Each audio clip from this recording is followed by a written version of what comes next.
Ο έμφυα είναι ένας φόρος που οι Έλληνες δεν πρέπει να πληρώσουν. Τον αντέγραψαν, λέει, από τη Ρουάντα.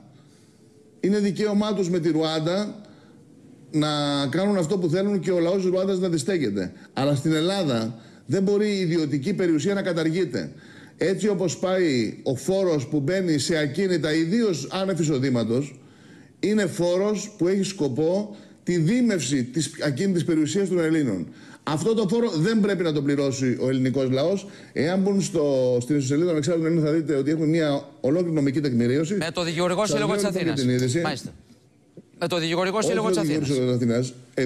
Όχι. Εμείς έχουμε κάνει νομική τεκμηρίωση εδώ και 15 μέρες. Μάλιστα. Την οποία την έχουμε ανεβάσει επάνω. Είναι αρκετά από αυτά που περιγράφονται στον Δικηγορικό Σύλλογο της Αθήνας. Όμως, εμείς προσθέτουμε και συνταγματικές διατάξεις που αποδεικνύουν ότι είναι απόλυτα αντισυνταγματικός ο συγκεκριμένος φόρος. Μάλιστα. Είναι αντίθετος και με το ευρωπαϊκό δίκαιο. Κύριε Πρόεδρε.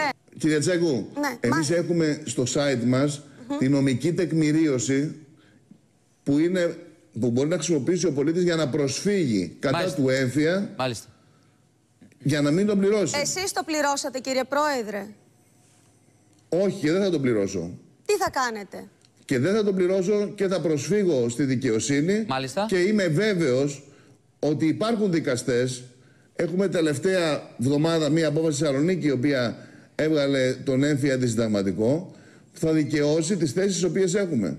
Είναι μία φορολογία η οποία δεν στέκεται πουθενά, ούτε σε ελληνικό δικαστήριο, ούτε σε ευρωπαϊκό δικαστήριο. Μάλιστα.